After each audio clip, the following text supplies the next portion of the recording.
नमस्कार, मैं अंजलि मिश्रा। स्वागत है आप सभी का द न्यूज में। आपको बता दें कि छत्तीसगढ़ में ईडी द्वारा लगातार छापेमारी जारी है। लगातार ईडी जो है रेड कर रही है और इसमें जो है आपको बता दें कि जिस तरीके से रेड हो रही है, छत्तीसगढ़ के मुख्यमंत्री सीएम भूपेश बघेल के आसपास के लोग, उनके करीबी लोगों का भी कई सारे मामले में नाम सामने आ रहा है और उनके करीबी लोगों पर भी ईडी का शिकंजा कसता नजर आ रहा है।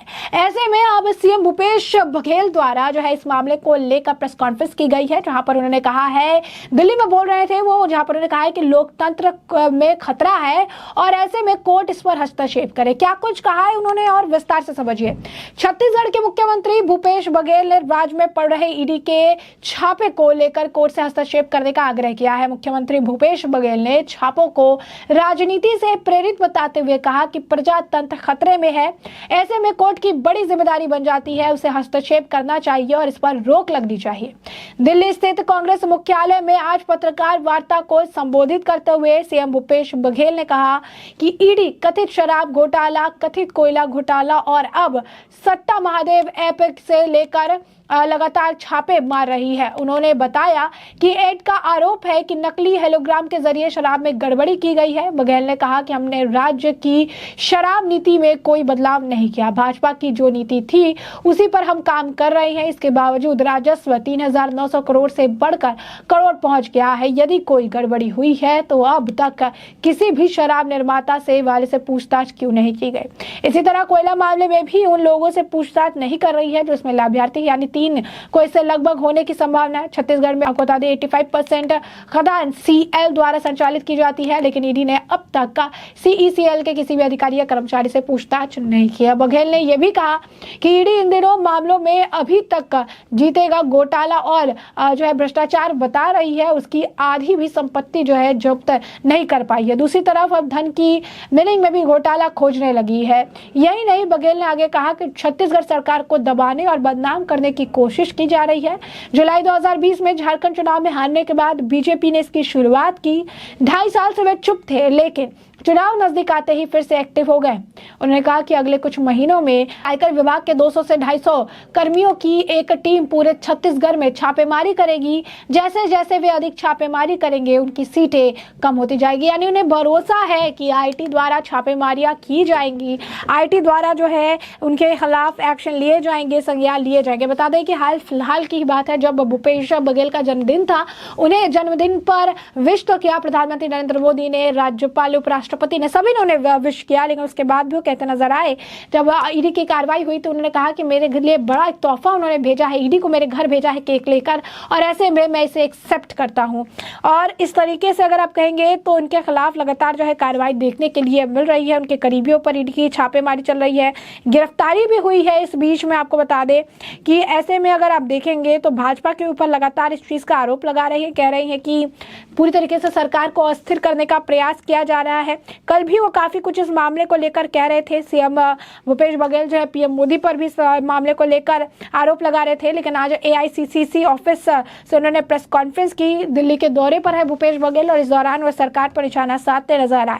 उन्होंने जो है भारतीय कमेटी जो है कांग्रेस कमेटी ऑफिस से प्रेस कॉन्फ्रेंस की और इसके साथ ही आपको बता दें कि मुलाकात भी आज कांग्रेस के नेताओं से की है और रात्रि विश्राम जो है छत्तीसगढ़ सदन में ही करने वाले हैं। सीएम भूपेश बघेल आपको बता दें कि दिल्ली के लिए रवाना हुए थे और दिल्ली पहुंच के उन्होंने प्रेस कॉन्फ्रेंस करके साफ तौर पर केंद्र सरकार, प्रधानमंत्री नरेंद्र मोदी और ईडी को लेकर बातें कही है। कह रहे हैं कि किसी तरीके का कोई मामला नहीं है, कुछ भी नहीं है, सिर्फ और सिर्फ सरकार को बदनाम करने का प्रयास किया जा रहा है, जिसमें ईडी की मदद जो है ली जा रही है। उन्होंने ये कहा था कि ईडी भेजकर अमूल्य तोहफा दिया है। आभार का करीबियों पर छापेमारी से बेफिक्र सीएम जो है बर्थडे मनाते हुए नजर आए थे और भी उन्होंने काफी कुछ बयानबाजियां जो है की थी। क्या कुछ कहा था उन्होंने, जरा सुनिए। यदि ईडी को पकड़ना था ईमानदारी से तो वो जो बाहर में है उसको लाने की कोशिश करते हैं, तो आपने वो किया नहीं। आप तो ये देखिए पॉलिटिकल एंगल कौन सा है, अधिकारी किस में फंस सकते हैं ताकि उसको चुनाव में उसको दबा के अपने पक्ष में काम करा सकें। जो नेतागण हैं या पॉलिटिकल पार्टी सिस्टम में जो काम कर रहे हैं उसको आप रोक सको या बाधित कर सको या उसको गिरफ्तार कर सको, ये उद्देश्य। पहले बीच में हल्ला हुआ था खूब भूपेश बघेल के खिलाफ विजय बघेल खूब आप लोग हवा दिए, मीडिया के माध्यम से खूब उसको मिला। लेकिन कल पता चला कि भारतीय जनता पार्टी मान चुकी है कि पाटन में विजय बघेल की दाल गलने वाली नहीं है, तो ईडी को भेज दिया गया, जो वहाँ वो ईडी के रूप में हमारे काम कर रहे हैं। तो इसका मतलब है कि आने वाले समय में और कार्यकर्ताओं की यहाँ ये ईडी आईटी वाले जाएंगे और उसको परेशान करेंगे ताकि वो काम मत कर सके। तो जैसा कि आपने सुना कि भूपेश बघेल साफ तौर पर कहते नजर आ रहे हैं कि ईडी अब जो है चुनाव लड़ रही है, अब इन्होंने अपने आप को इन्होंने साइड कर लिया है, अब चुनाव लड़ने का काम ईडी सीबीआई द्वारा किया जा रहा है, क्योंकि केंद्रीय जांच एजेंसियों का इस्तेमाल करके सरकार को दबाने का प्रयास इनके द्वारा लगातार किया जाता है और इसी तरीके से जो है ये काम करते हैं, इसी तरीके से इनकी सोच जो है काम करती है। अब यहाँ पर अगर आप देखेंगे तो बौखलाहट बहुत ज्यादा है, जिस तरीके से छापेमारी का काम किया जा रहा है, जिस तरीके से मामले सामने आ रहे हैं, इससे जुड़े हुए हमेशा वो सफाई दे रही है कि हमने कुछ नहीं किया है। ईडी इस मामले को बढ़ा चढ़ा कर दिखा रही है, लेकिन इसी बीच हम आपको बता दें कि उन्होंने इस मामले को लेकर पोस्ट करके लिखा था कि प्रधानमंत्री अमित शाह जी, मेरे जन्मदिन के दिन आज मेरे राजनीतिक सलाहकार और मेरे ओएसडी सहित करीबियों के यहाँ ईडी भेजकर जो अमूल्य तोहफा दिया है, इसके लिए बहुत बहुत आभार है। उन्होंने राजनीतिक सलाहकार उनके जो है विनोद वर्मा के घर पर सुबह ईडी की छापेमारी थी। विनोद वर्मा का आज बयान भी सामने आया था। उन्होंने ईडी और कई टीमों के करीबियों के ठिकाने पर अलग अलग जो है दबिश दी थी। भूपेश बघेल ने बर्थडे की शुरुआत अपने परिवार के साथ की थी और उसी वक्त अगर आप कहेंगे ईडी से जुड़े मामले सामने आए थे, जिसे लेकर छापेमारियां चल रही थी और उसके बाद उन्होंने इसे लेकर पोस्ट भी डाला था। अब वो कह रहे हैं कि ऐसा कुछ भी नहीं है, लेकिन जैसे जैसे चुनाव करीब आ रहे हैं ये एक्टिव हो चुके हैं और अब एक्टिव हो जाने के बाद ये इसी तरीके से काम करेंगे। कहना है कि हमारे खिलाफ इनकी ये साजिश है, सरकार के खिलाफ साजिश है और आने वाले समय में इसी तरीके से छापे बढ़ेंगे और इसी तरीके से जो है छापे बढ़ते ही जाएंगे और इससे जो है आप कहेंगे अलग रंग एक देखने के लिए मिलेगा। तो भूपेश बघेल का ये बयान है जहां पर प्रेस कॉन्फ्रेंस करके वो चीजें कहते नजर आए हैं और कह रहे हैं कि आने वाले समय में बीजेपी की सीटें जो है कम होगी। उन्होंने कहा छत्तीसगढ़ में जितने छापे पड़ेंगे बीजेपी की उतनी सीटें जो है उतनी सीटें वो हारेगी, उतनी सीटें उनकी कम होगी। उन्होंने भूपेश बघेल ये भी कहा कि छत्तीसगढ़ में यही कोशिश हो रही है कि किस तरह से सरकार को दबाया जाए और ये सिलसिला जुलाई 2020 से शुरू हुआ। 2.5 साल तक चुप थे, चुनाव नजदीक आते ही एक्टिव हो गए हैं, सारे कागजात ईडी को सौंप दिया है।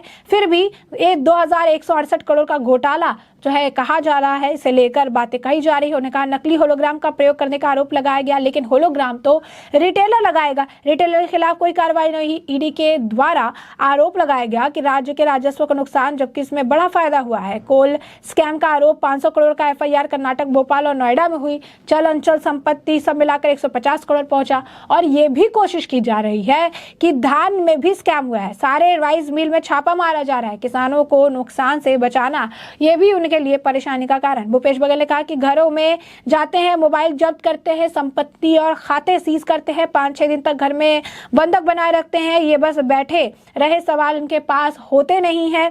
जब तक ऊपर से ऑर्डर नहीं आता खाली नहीं करते, फिर राजनीतिक सवाल पूछते हैं। कल मेरे राजनीतिक सलाहकार विनोद वर्मा के यहाँ पहुंच गए, ओएसडी के यहाँ पहुंच गए, कुछ नहीं, पहले आईटी के छापे डाला, फिर ईडी जो है उनके यहाँ घुस गई। अब कोर्ट में अर्जी लगाते हैं इन्हीं केस में सीबीआई जांच। उद्देश्य है कि चलती हुई सरकार का काम रोका जाए, सिर्फ राजनीतिक उद्देश्य, प्रजातांत्रिक ढंग से चुनाव नहीं लड़ना चाहते हैं। हमारे गृह मंत्री सीधे बीजेपी ऑफिस जाते हैं, एक रात रुकते हैं और वापस चले जाते हैं। सारी पूछताछ अमान्य तरीके से 11 बजे के बाद होती है। उन्होंने कहा कि डर दिखाते हैं कि हम जो लिख कर लाए हैं अगर उस पर साइन नहीं करोगे तो जेल जाओगे। छोटे से राज्य में 200 से ज्यादा छापे पड़े हैं और संजय मिश्रा को टास्क मिला है 15 सितंबर तक अगर सत्ताधारी दल इस तरह की कार्रवाई करते रहे। उन्होंने कहा कि महादेव सट्टा ऐप में हमारी पूरी कार्रवाई की, हम लुकआउट सर्कुलर भी जारी किया, मेरे पास पूरे डॉक्यूमेंट है, लेकिन आरोपी को पुलिस गिरफ्तार नहीं कर रही है। उन्होंने कहा कि प्रधानमंत्री और गृह मंत्री को मैंने कहा कि मेरे जन्मदिन के दिन आपने रेड कराई से बहुत बड़ा उपहार है। रिटर्न गिफ्ट में नवंबर में विस रिजल्ट में 75 सीटें देंगे। हम जितनी ये रेड डालेंगी उतनी इनकी सीटें घटेगी, अभी तो बस 13 सीट ही है। तो ऐसे में हमने आपको जो पूरा मामला है ये बड़े विस्तार से बताया कि पूरा मामला क्या है, किस तरीके से छापेमारी जो हो रही है छत्तीसगढ़ में, इससे भूपेश बघेल जो है बौखला गए हैं और इसे लेकर प्रेस कॉन्फ्रेंस करके सरकार पर निशाना साध रहे हैं और केंद्रीय जांच एजेंसियों के दुरुपयोग करने का आरोप भी लगाते नजर आ रहे हैं। ऐसे में आप इस पूरे मामले पर आपकी भी जो राय हो कमेंट सेक्शन में कमेंट करके जरूर साझा करिएगा। धन्यवाद।